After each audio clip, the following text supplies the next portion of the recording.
ендеше біздер қазір психологиялық дайындықта әркім өзінің атына сәйкес, есіміне сәйкес бірінші әрпіне байланысты өзінің қасиетін айтады. Жақсы ма?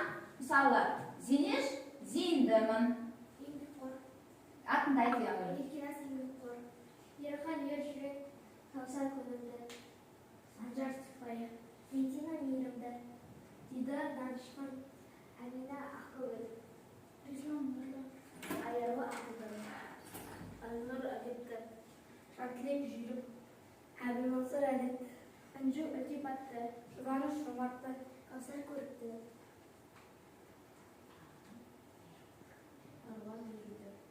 Өте жақсы. Үш бар. Жарайсыздар балалар. Ендеше үйге сендерге қандай тапсырма берілді? Кім айтады? Қолдарыңыз көтеріңіздер. айта ғой. Үйге сурет салу немесе жоспар құрап жазып келу. Қандай тақырыпқа? Тоңазытқыштың қуанышы. Солай ма? Сурет салғандарыңыз қайнекті көрсете қойыңыздар. Тоңазытқыштың суретін көрсете қойыңыздар. Жақсы, жарайсыңдар. Ал мысалды кім құрастырды балалар? Жақсы. Қанеке оқи ғой, Каусар өзінің мысалында. Біздің үйде тоңазытқыш бар, оның бойы ұзын, сыры түсті болып келеді. Күні үйдің жарығы сөніп қалды. Тоңазытқыш өз міндетін атқара алмады. Ол жарық көзіне ренжіп қалады. Бір сағаттан соң үйдің жарығы қосылды. Тоңазытқыш қуанып әрі қарай жұмыстанды. Тағы мысал құрастырған. Еркеназ да бар екен, ал. Тоңазытқыш көгілдір түсті екі камералы биік әрі маңғаз болды. Тоңазытқыш өзі тұра жалықты. Қасында тұрған Қуат көзіне өкпелеп, жанжал шығарып ұрса бастады. Жанжалдықсы келмеген Қуат көзі тоңазытқышты өзіне жалғай салды. Тоңазытқыш өзгеріп сала берді. Шамдары жанып түрі қуаныштан жайнап кетті. Қуат көзі құлағы танысы болғанына қуанды. Жарайсыңдар. Үш шапақ. Жарайсыңдар. Ендеше орнымызға отырайық. Жақсы, жарайсыңдар балалар. Ендеше бүгінгі сабағымыздың тақырыбы қазыналы жердің болашағы. Тайыр Жароков, Мұнай. Сенің білетінің шығарманың тақырыбы негізгі ойы. Сенің меңгеретінің өлеңнен алған әсерін басқа шығармамен салыстыру. Шығарманың тақырыбы және негізгі ойды анықтау. Автордың ойын мәтін деректерінен келтіре отырып дәлелдеу.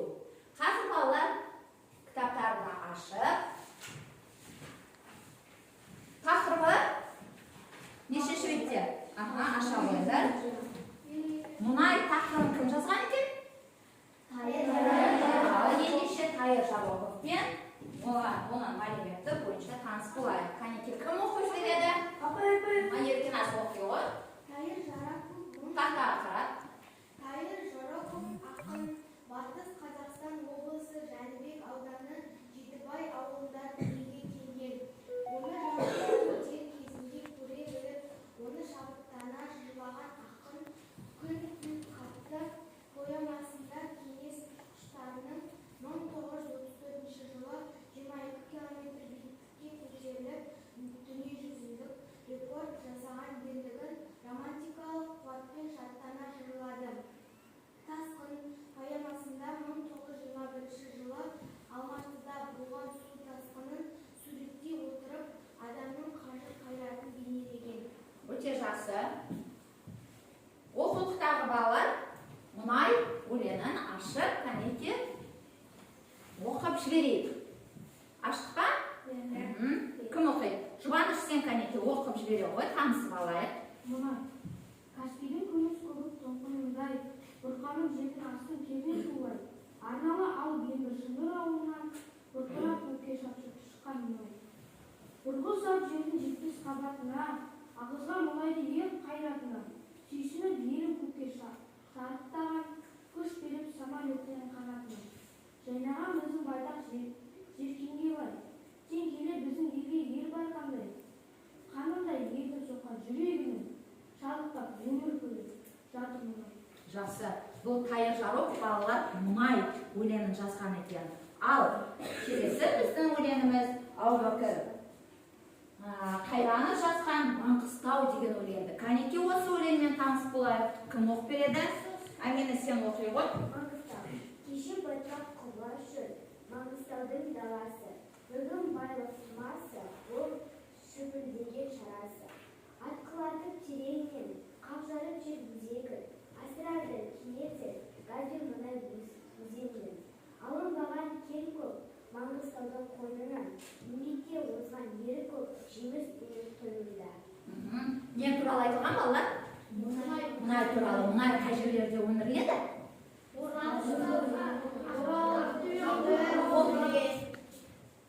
Айта ғой. Ақтөбе облысында өндіріледі Ауданда, Жаңажол жерде. Жақсы таққа не туралы? Қай жер туралы айтылған? Туралы орнан? Маңғыстауда, Каспий маңы ойпатында мұнайды көп өндіреді екен, жақсы. Ендеше тақтаға назар аударайық. Тақтадағы тапсырмаларды орындаймыз. Екі өлеңнің үзінділерін оқы. Ортақ тақырыпты анықта. Каспийдің күміс көбік толқынындай, бұрқанып жердің астын керней толай. Арналы алып ембі шыңырауынан бұрқырап көкке шапшып шыққан мұнай. Екінші үзіндік. Алынбаған кені көп, Маңғыстаудың қойнауында. Еңбекте озған ері көп, жеңіспенен той мұнда. Ортақ тақырыпты анықтайық балалар. Медина. Жер асты қазба байлық туралы, туған жер туралы, еліміздің көрікті қалалары туралы. Ортақ тақырыпты анықтаймыз. Жер асты қазба байлық туралы. Өте жақсы. Жер асты қазба байлығы ол не? Не ол? Әрине мұнай. Жақсы, жарайсыңдар. Ақынның мақтаныш сезімі көрінетін жолдарды тап. Кәнекей өлеңді кім оқып береді балалар? Каусар оқи ғой. Жайнаған біздің байтақ жер кемге бай, сен келер біздің елге ел бар қандай. Қанындай елдің соққан жүрегінің шалықтап өмір көлі жатыр мұнай. Ақынның мақтаныш сезімі көрінетін жолдар ол? Сен келер біздің елге ел бар қандай. Жақсы, жарайсың. Балалар, бұл жерде сезім дегеніміз, енді ақында өлеңде әртүрлі сезімдерін көрсетеді, солай ма? Бұл жерде қуанамыз, бұл жерде қайырамыз. Соның ішінде қандай сезім? Қуаныш сезімі. Сен келер біздің елге ел бар қандай деп сезімін білдіріп тұр екен. Келесі тапсырма. Мұнайдың қай жерден шыққанына қатысты дерегі бар жолда анықта. Дерек дегеніміз ол? Дәлел. Кәне оқып жүрейік. Ерхан оқи ғой. Каспийдің күміс көбі толқынындай, бұрқанып жердің астын көрней тулай. Арналы алып ембі шыңырауынан, бұрқырап көкке шапшып шыққан мұнай. Арналы алып ембі шыңырауынан. Жақсы, жарайсың. Қай жерде ембі орналасқан екен сонда? Ақтөбе облысы Ембі қаласы Жаңажол жолынан. Жаңажол ауылында, Жаңажол жерінде. Өте жақсы, дұрыс айтасыңдар. Келесі тапсырма. Аяр, сен оқи ғой. Үзіндіні оқы, сұраққа жауап бер. Шыңырау сөзінің мағынасы анықта. Каспийдің күміс көбік толқынындай, бұрқанып жердің астын керней тулай. Арналы алып ембі шыңырауынан, бұрқырап көкке шашып шыққанындай. Жердің жоғарғы қабаты, жердің ортаңғы қабаты, жердің қойнауының ең терең қабаты. Жер қойнауының ең терең қабаты. Неге? Себебі мұнай жердің астында өндіріледі. Жақсы, терең қойнауында не істейді? Шоғыр шуланады екен. Жақсы, жарайсың. Келесі соңғы тапсырма балалар. Оны кім оқып жүреді? Кәне. Әбілмансұр, сен оқи ғой. Өлең жолдардың оқып отырғанда қандай сезім пайда болуы мүмкін анықтар. Каспийдің күміс көбік толқынындай, бұрқанып жердің астын көрней толай. Арналы алып ембі шыңырауынан, шырылып, бұрқырап көкке шапшып шыққан мұнай. Мақтаныш сезімі себебі кез келген елдің мұнай шығып жатқан жоқ. Алаңдау сезімі себебі мұнай өндіру зиянды. Тек екіншісі дұрыс, екеуі де қате, тек біріншісі дұрыс. Тек біріншісі дұрыс, дұрыс айтасың. Яғни осы жолдарда қандай сезім пайда болып тұр? Мақтаныш сезімі себебі кез келген елден мұнай шығып жатқан жоқ. Дұрыс па? Ал біздің Қазақстан мұнайға, пайдалы қазбаларға өте бай екен. Ендеше мына тақтадағы видеоға назар аударыңдар.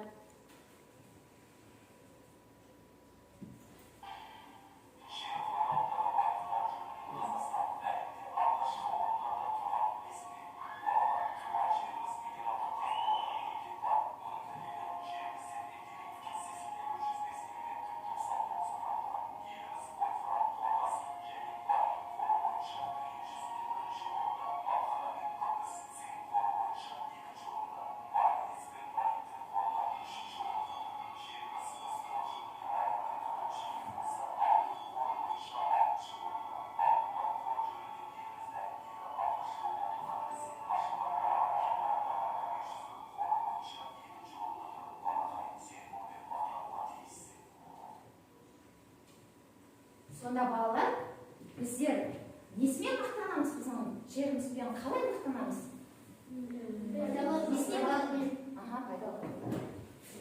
Қазақстанымыздағы пайдалы қазбалармен мақтанамыз. Қандай пайдалы қазбалар кездесетінін көрдік, иә? Қандай? Мұнай, газ. Айта аласыңдар? Мұнай, ас тұзы. Яғни, біздер пайдалы қазбалардың 3 түрін білеміз, иә? Қандай? Кем пайдалы қазба? Және жанғыш пайдалы қазбалар. Жарайсыңдар балалар, енді ортаға шыға қойыңдар. Балалар, ендеше қазір біздер 1, 2, 3-ке саналы топқа бөлініп отырамыз. Жақсы ма? Бастайғы. 1, 2, 3, 1, 2, 3, 1, 2, 3, 1, 2, 3, 1, 2, 3, 1. Өте жарайсыздар, жақсы. Бірінші номерлі оқушылар бірінші партаға, екінші номерлі оқушылар екінші партаға және үшінші номерлі оқушылар үшінші партаға жақындап отырыңыздар. Енді тақтаға назар аударыңдар. Әр топқа мынандай тапсырмалар беріледі. Дұрыстап қарап аламыз. Сендер постер қорғайсыңдар немесе ойларыңды осы ламинат қағаздарына жазасыңдар. Бірінші тапсырма, бірінші топқа сөздерді оқып, тақырыппен байланыстырып ойларыңды айтыңдар. Қазір мен суретті көрсетемін, жақсы ма? Екінші топ ақынның мұнай өмірдің көлі деген ойын түсіндіріңдер.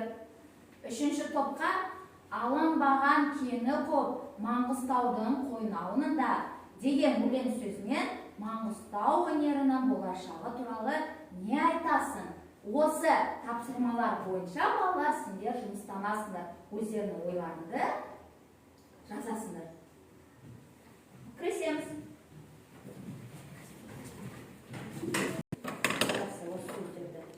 Жер, мына жерге жазуға болады мысалы. Жер, дала, кен деп біреуін жазып отырсың. Сен мынаға жазасың қазір оқыңыз.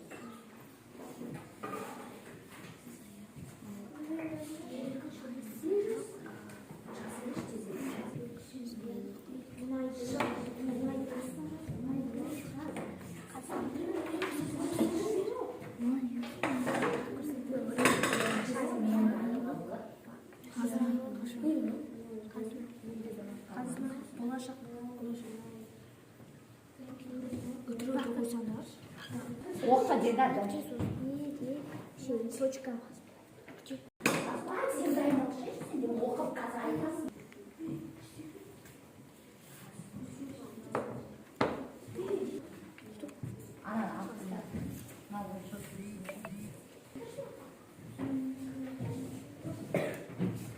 Ендеше жұмыстарым аяқталса, Birinchi topda o'rtaga chaqiramiz.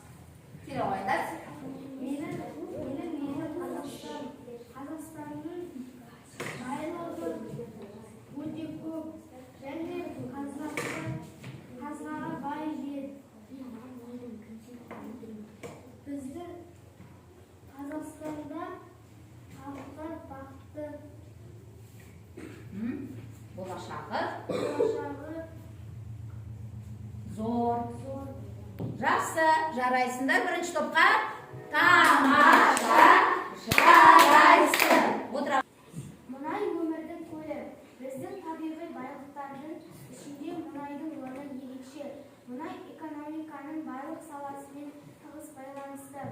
Мұнайдан керосин, иіс су, доңғалақ, бензин, дәрі-дәрмек, кір жуу ұнтағы, тіс пастасы және де тағы да басқа заттар жасалынады.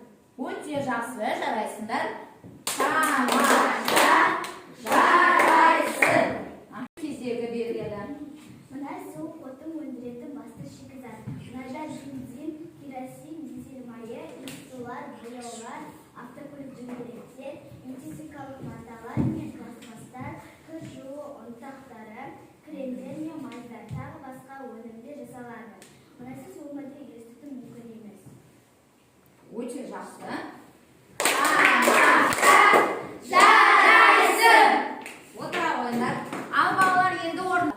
Әрине, біздер өз жерімізден шыққан пайдалы қазбалар өте көп екенін біліп, сол пайдалы қазбалар бізге қуаныш сезім сыйлайды, солай ма?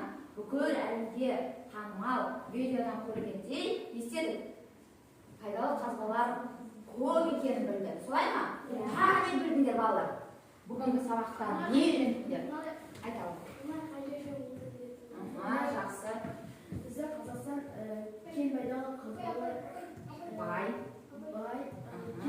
мұнайдан не жасалады? Жақсы. Тағы.